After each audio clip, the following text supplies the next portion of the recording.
morning, Satish. Okay. Yeah, so as we all know that your company has been working towards enhancing the customer experience.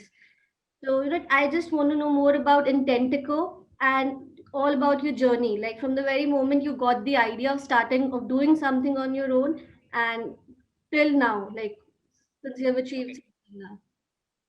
That's a pretty long journey. So Intentico is a cognitive customer experience company. What we mean by that is if an enterprise has an issue with customer touch points across any channels, including call centers or digital channels or social media, Intentico actually comes in and helps them resolve their user queries, be it in sales or be it in service. This is what is Intentico about. It's a set of about 8 or 9 products running across one single platform in Intentico. And as regards my journey, it was a long back. I spent about 9.5 years in the corporate world, working for various companies across geographies. And then probably about 7+ years or close to 8 years, I'm an entrepreneur. I had a consumer company. Prior to this, I was running a consumer company. And the last 3 years, it has been intent. Okay, so how many do you feel your educational and professional background has helped you in starting this? And if you didn't have the sort of a professional experience that you have now, would you have been able to start something like this? Yeah, see, I think definitely the professional experience definitely helps because you understand nuances. But at the same time, it should not become a baggage because what works in a large enterprise doesn't work in a small startup, right? And there's no boxing of responsibilities. Okay, so what works there doesn't work here. While it's good to have it, it's definitely not a necessary condition. I mean, both of you want to start, you should start right now. Okay, it is as good as plunging into the waters. That's it. Yeah, it'll help you. Definitely, it'll help you. Your education will help you. Your experience will help you. See, for a company like mine, which is predominantly, a deep tech company, right? If you do not know this industry, you're most likely to spend time in figuring out the market and the solutions. And if you have had that experience in any industry, right, it becomes much easier for you to know the lay of the land. True, true. Yeah. Definitely. Like knowing about an industry and then, going into it, it helps. So, so basically, how did you manage to get the funding and what are your like future expansion plans for the business? Okay. So we have just raised about 2 angel rounds.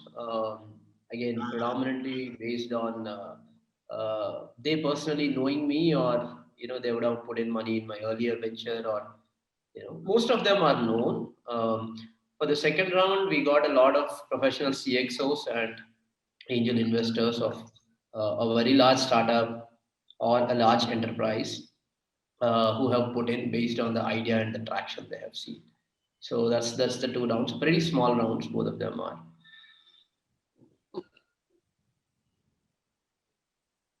Was there any other part of the question that I missed? Sorry. I just asked you like what are the future expansion plans?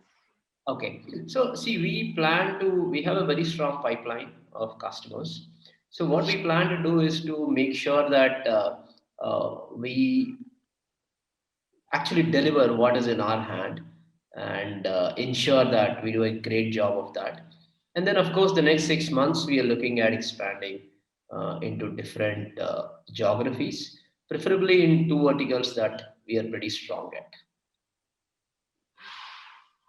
So how do you think AI is going to disrupt your industry? I think we are the industry in AI, so I don't know how it will disrupt my own industry because we are disrupting other industries. But it is going to be a part and parcel of everybody's life, much like how today we use computers for anything, right? Even somebody who's doing creative writing or drawing actually uses a Adobe product, right? Nobody's doing it on stencils or papers. So that way it will become ubiquitous. That's essentially what will happen. Okay.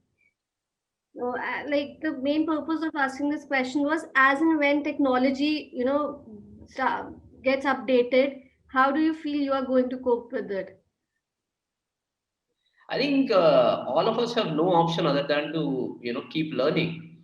See, the rate at which technology adoption goes will be very very high. The first 3 4 years probably it's like a bit stagnant and slow growth, and suddenly you will see the rate of adoption of technology is like everywhere. You look at mobiles, you look at anything that in the last 5 10 years that you have seen. In 1 year, the whole world would have got transformed, right? So if you don't learn, of course, you'll be left out. So the only way is to learn and do hard work of that. That's it. Course. Yeah, it's all about learning and unlearning the things. Absolutely. Learning, unlearning, and relearning. Yeah.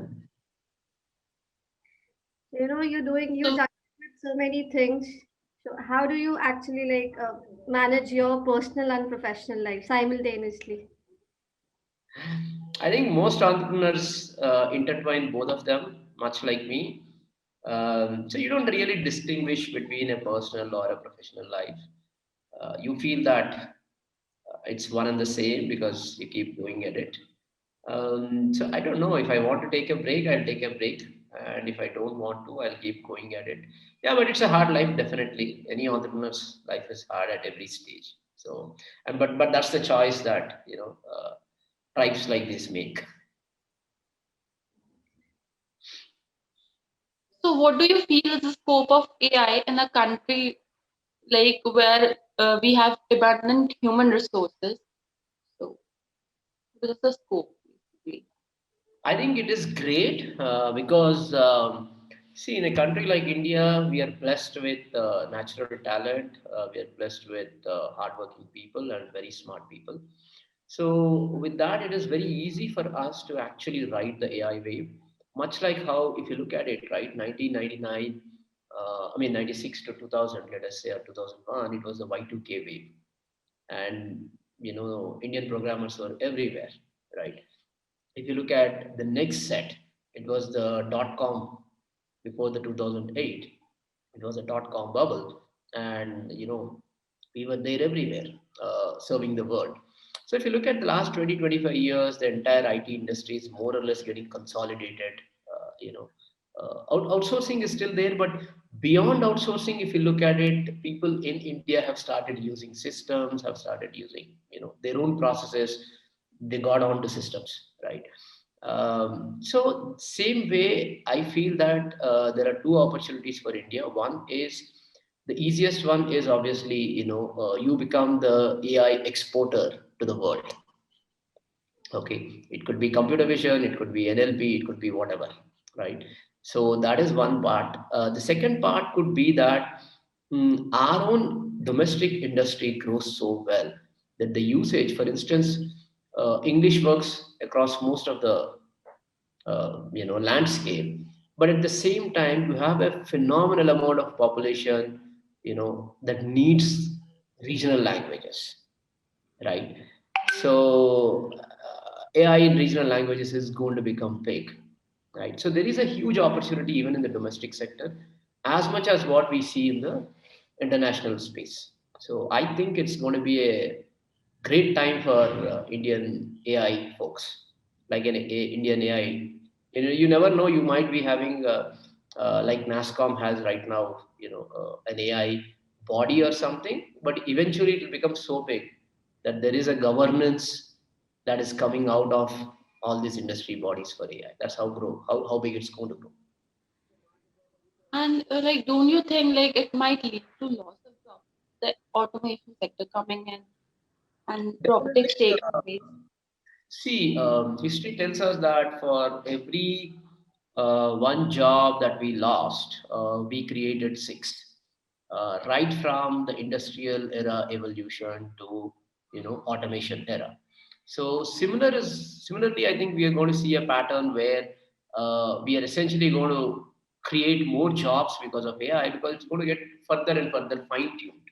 Okay, data engineering is going to be very different, data science is going to be different, each aspect of governance is going to be different, right? So you need further refinement of skills in each of these areas, which basically necessitates more people, in that particular category. So it is going to definitely increase a lot of jobs in specific fields.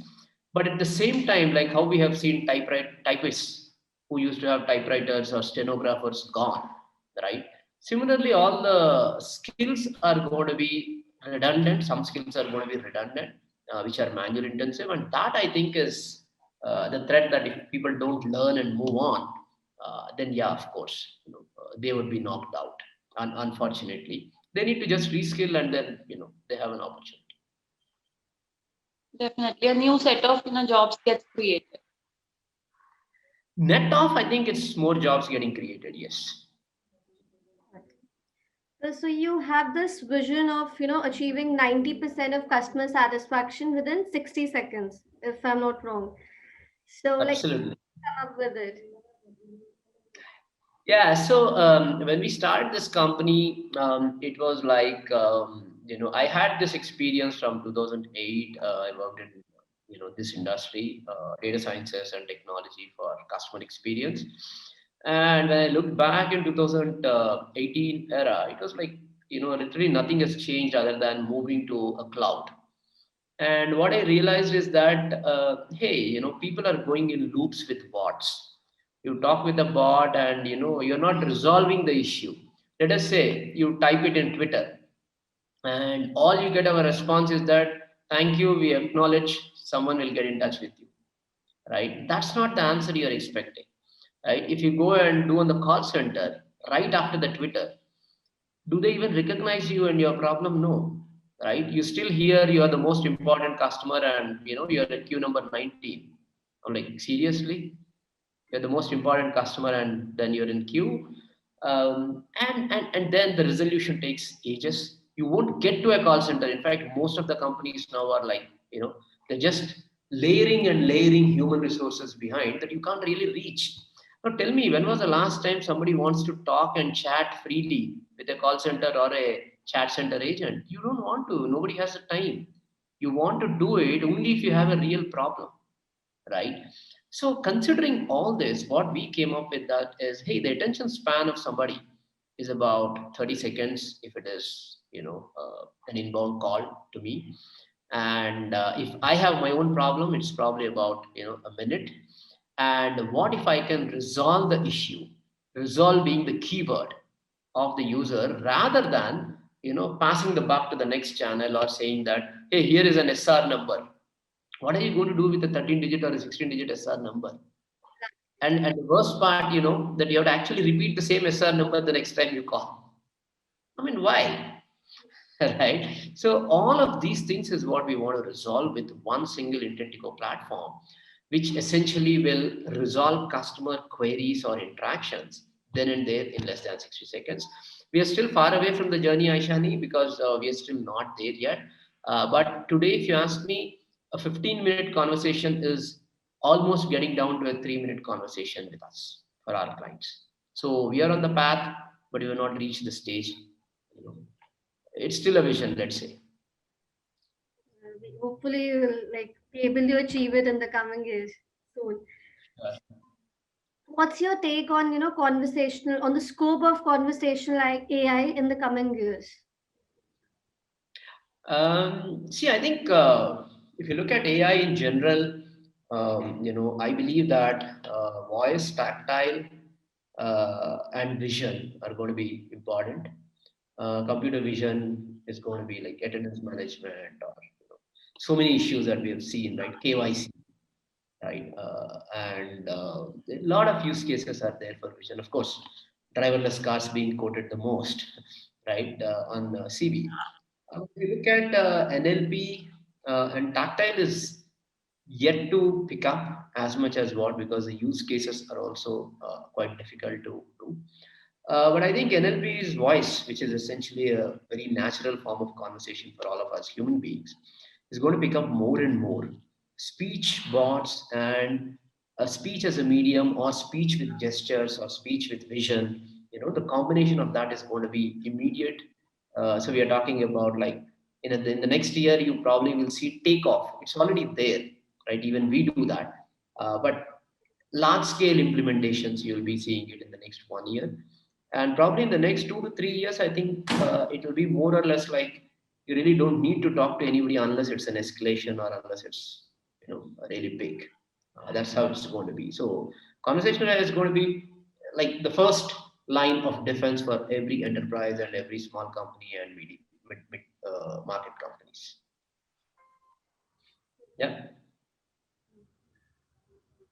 So, in what ways, like, you think you would be able to contribute towards the startup ecosystem in Well, I India? do contribute. Even now, I do contribute. I'm happy to be part of any knowledge that I have learned, or rather, the number of mistakes that I have made. I would not want others to make. Young budding entrepreneurs. I typically coach or mentor, and then I share my knowledge with a couple of technology and management schools in India, reputed ones.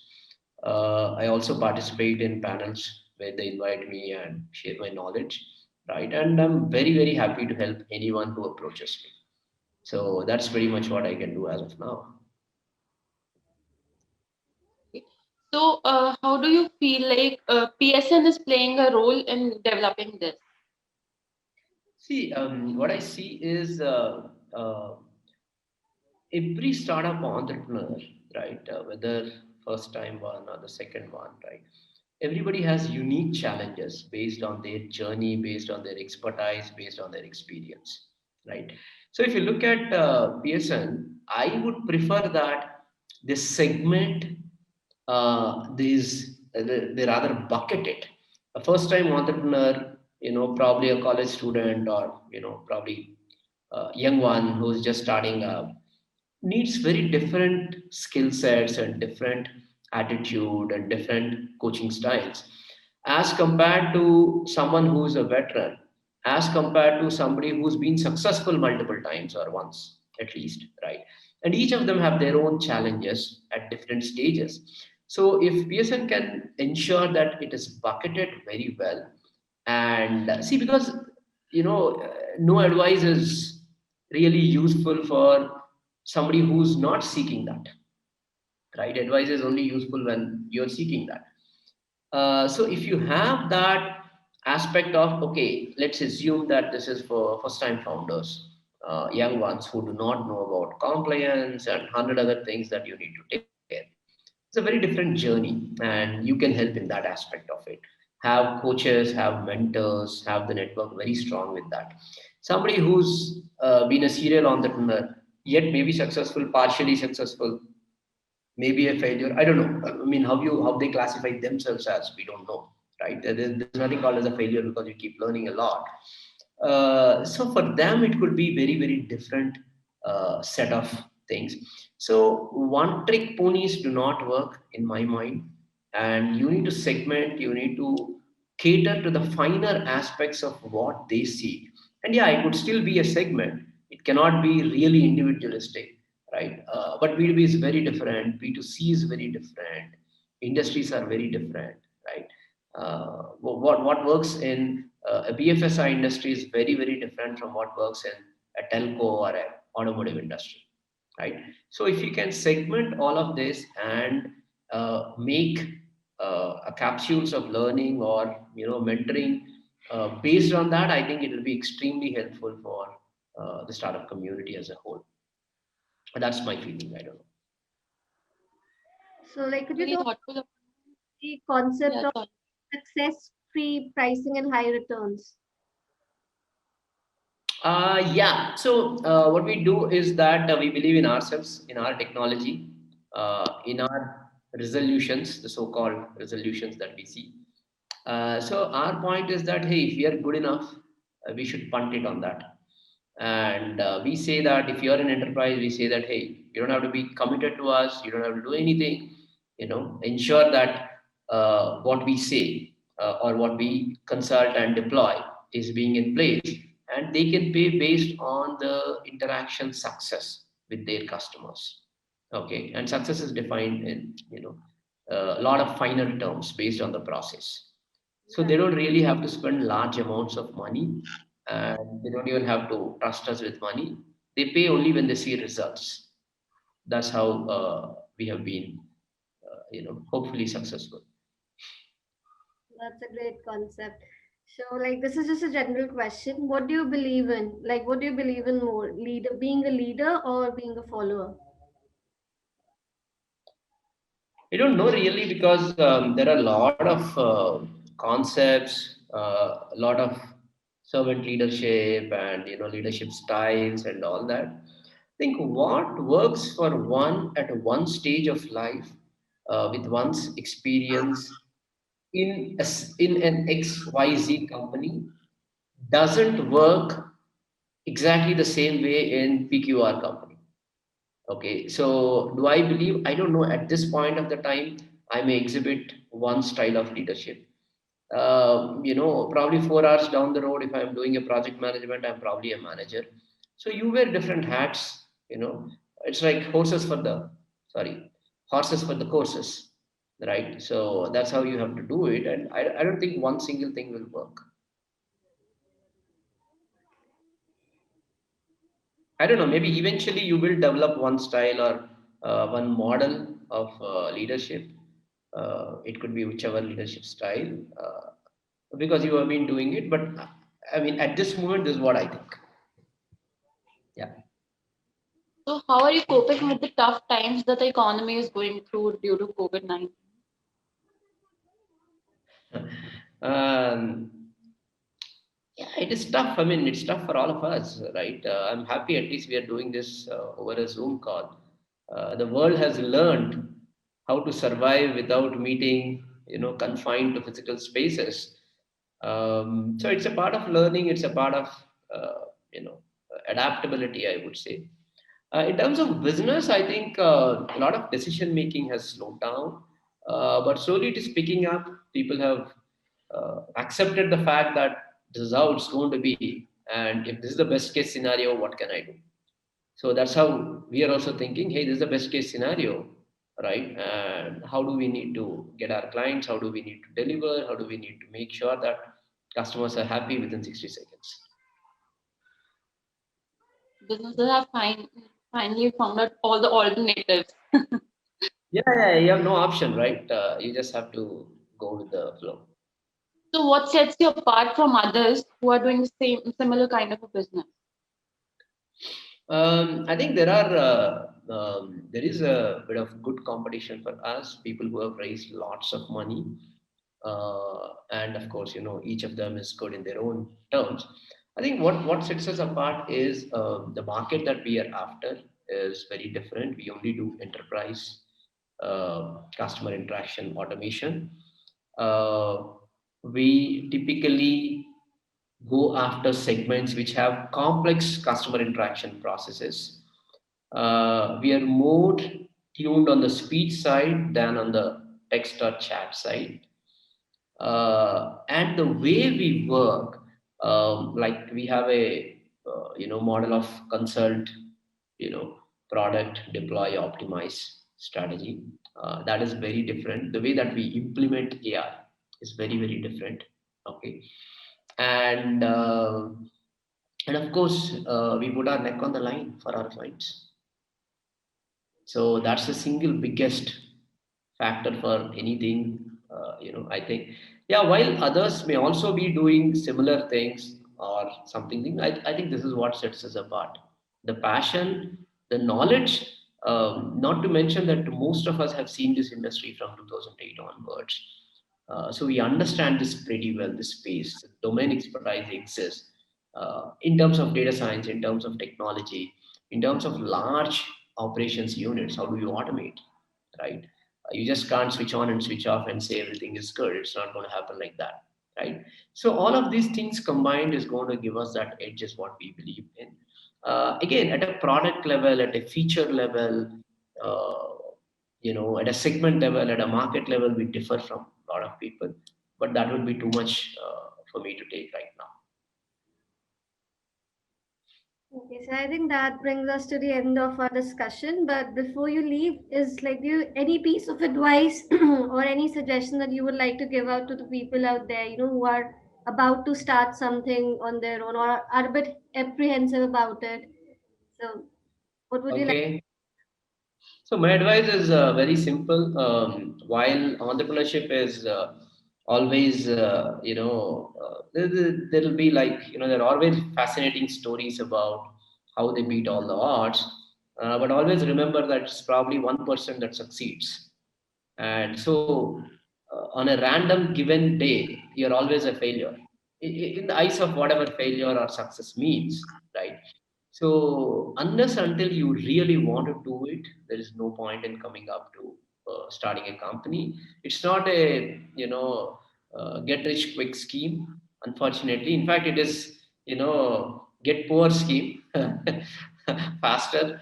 And the second one that I would do is understand uh, the market very very very very well before you get into your product or into your services, because that's one single thing that's going to determine the course of your next years or your next stage of life. That's pretty much what I would say. So, thank you for being here again. And may the next, new year brings lots of new opportunities for your company and for you as well. And best of luck for all your future endeavors. Thank you very much. It was a pleasure talking to you both. And yeah, I'll be very happy to contribute to the PSN network, as well as wishing you loads of luck and whatever you deserve in 21. Okay, thank you. Thank you, sir. Thank Thank you, sir.